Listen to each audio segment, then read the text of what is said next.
कैसे प्लॉट करते हैं, राइट। तो इसमें ये वाला हिस्सा जैसा मैंने बताया था हाइपरबोलिक शेप का है और ये वाला हिस्सा लीनियर शेप का है। तो इसमें कुछ बातें हैं जो हम इस वीडियो में करेंगे। और पहली बात ये है कि जो 3 फेज इंडक्शन मोटर होती है उसको किस रीजन में काम कराया जाता है, कैरेक्टरिस्टिक में किस रीजन में काम होता है। 2 रीजन्स हैं यहाँ पे। एक ये रीजन है जिसे हम कहते हैं लीनियर रीजन, लीनियर क्योंकि यहाँ पर जो कैरेक्टरिस्टिक है वो लीनियर है, राइट, स्ट्रेट लाइन से यहाँ तक पर है। और ये जो है ये नॉन लीनियर रीजन, ये वाला होगा, है ना। तो ये एक मैक्सिमम टॉर्क पॉइंट है, मैक्सिमम टॉर्क पॉइंट है जिस पर स्लिप जो है उसे हम SMT कहेंगे, स्लिप एट मैक्सिमम टॉर्क, ठीक है। नाउ मान लेते हैं कि इंडक्शन मोटर इस स्लिप पर कार्य कर रही है, मान लेते हैं, है ना।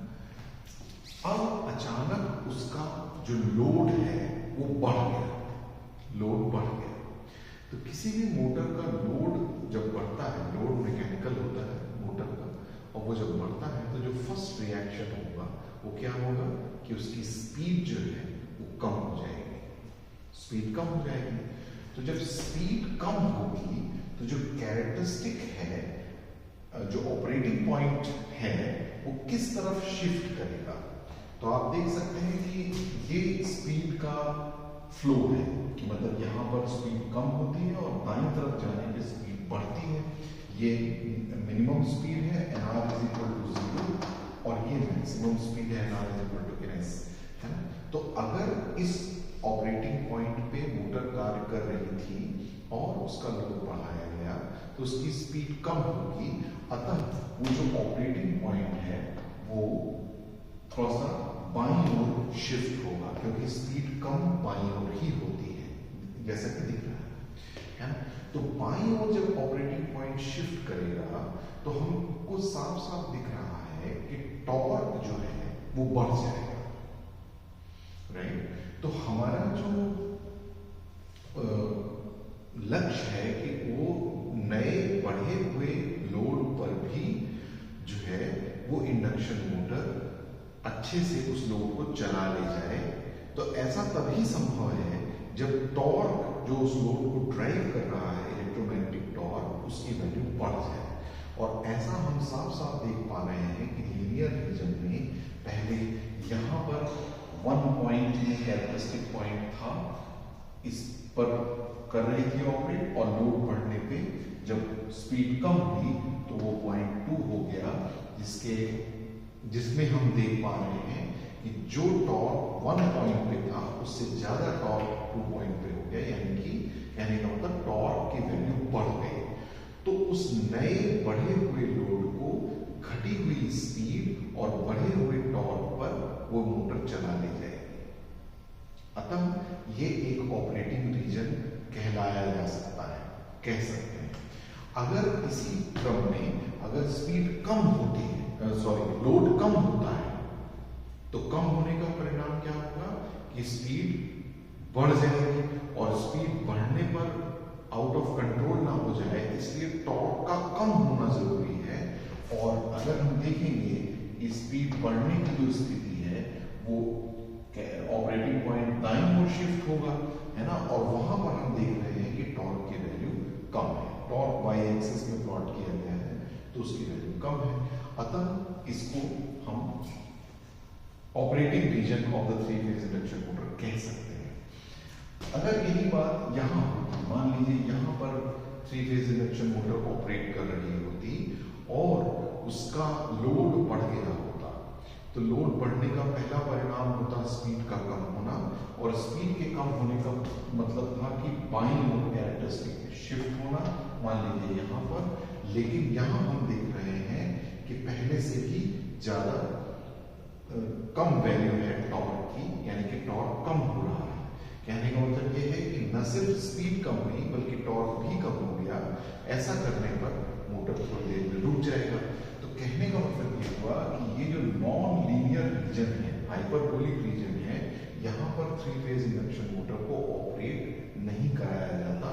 ये ऑपरेटिंग रीजन नहीं है।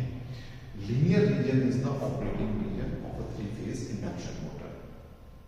इसका मतलब एक ये भी हुआ कि 3 फेज इंडक्शन मोटर को स्लिप एट मैक्सिमम टॉर्क यानी कि एसएमटी एवं S is equal to 0 slip at synchronous speed, इन दोनों के बीच की किसी स्लिप में ही ऑपरेट कराया जाता है। हम ऐसा कह सकते हैं, राइट? फाइन। एक तो ये ऑब्जर्वेशन था।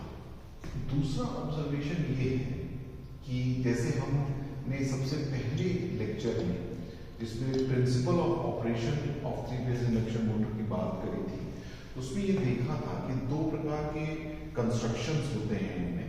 एक होता है स्क्विरल केज रोटर कंस्ट्रक्शन और दूसरा होता है वाउंड रोटर कंस्ट्रक्शन। तो स्क्विरल केज में हम रोटर सर्किट को इलेक्ट्रिकली वैरी नहीं कर सकते, बदल नहीं सकते, जबकि वाउंड रोटर में हम स्लिप रिंग्स के माध्यम से रोटर सर्किट के रेजिस्टेंस को वेरी कर सकते हैं।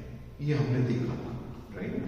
सो अगर हम रोटर के रेजिस्टेंस को वेरी करते हैं, राइट, तो उससे क्या परिणाम होगा इस टॉर्क स्लिप कैरेक्टरिस्टिक में, ये देखने के लिए हमें मैक्सिमम टॉर्क का एक्सप्रेशन निकालना होगा, राइट? सो देखिए कैसे करना है। ये हमारा टॉर्क का जनरल एक्सप्रेशन है ना? ये हमारा टॉर्क का जनरल एक्सप्रेशन है। तो इसको हम आगे फ्रेश पेज में लिख लेते हैं।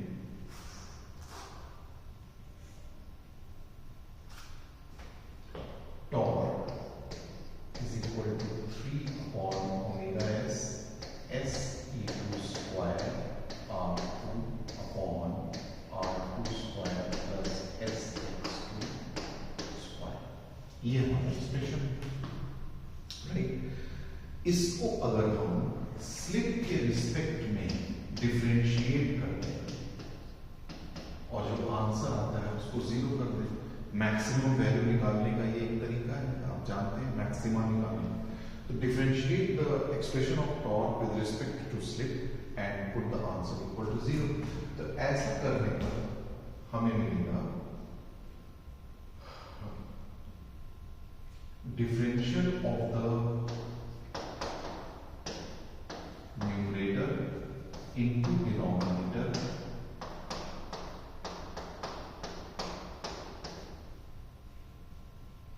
Minus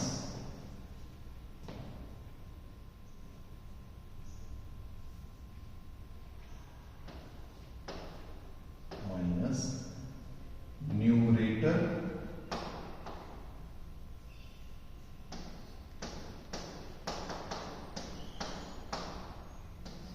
into differential of the denominator। तो differential of the denominator क्या होगा? differential of the denominator होगा 2s x2 into omega s, क्योंकि r2 square into omega s का differential तो 0 हो जाएगा। तो 2s x2 omega s। 3 upon omega S को हम अलग करके भी ये काम कर सकते थे, कोई बात नहीं, डिवाइडेड बाई, है ना, स्क्वायर ऑफ द डिनोमिनेटर, जो डिनोमिनेटर है उसका स्क्वायर, है ना। यहाँ पे मैं इसलिए नहीं लिख रहा हूँ क्योंकि हमको इस पूरे एक्सप्रेशन को बराबर 0 लिखना है, राइट? सो हमने क्या किया कि इसको 0 लिखा, ये माइनस को हमने इज इक्वल टू रिप्लेस कर दिया, तो ये इज इक्वल टू 0 हो गया। अब इसमें सारे टर्म्स को ध्यान से देखें और कैंसिल करें। 3e2 square r2, 3e2 square r2 cancel out हो गए और 2s स्क्वायर, अच्छा ओमेगा s कैंसिल हो गया, 2s स्क्वायर x2 स्क्वायर होगा, x2 स्क्वायर यहाँ आएगा, आप देख सकते हैं।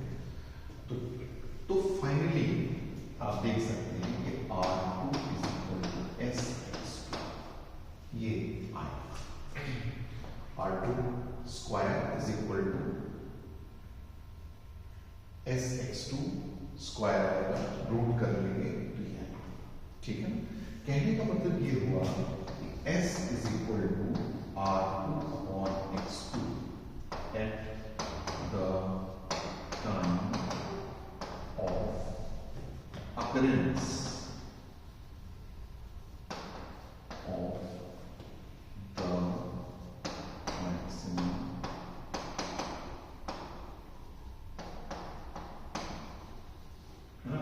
at the time of occurrence of the maximum torque S is equal to R2। तो ये एक विशेष स्लिप है, जैसा कि हमने कैरेक्टरिस्टिक में भी देखा था, है ना, जिसे हमने वहां पर SMT कहा, SMT कहा, ठीक है ना। तो अगर S is equal to R2 upon X2 है मैक्सिमम टॉर्क के समय, तो इस स्लिप की वैल्यू को अगर हम मूल एक्सप्रेशन ऑफ टॉर्क में रख दें तो हमें एक्सप्रेशन फॉर मैक्सिमम टॉर्क मिल जाएगा। तो TMX is equal to 3 upon omega S। देखिए S is equal to R2 upon X2 को जब हम यहाँ पे रखेंगे तो ये आपका सॉल्व इसको कर सकते हैं और ये आएगा E2 स्क्वायर अपॉन 2x2। देख सकते हैं आप R2 is equal to SX2 square रखना है तो डिनोमिनेटर क्या हो जाएगा 2s square x2 square x, और यहां भी R2 is equal to SX2 रखना है तो न्यूमरेटर में s स्क्वायर हो जाएगा जिससे कि डिनोमिनेटर का s स्क्वायर कट जाएगा और न्यूमरेटर में एक x2 आ जाएगा जिससे डिनोमिनेटर के x2 स्क्वायर में से एक x2 कट जाएगा और वो आंसर बचेगा। This is the expression for maximum torque. Please check this, सही है ना।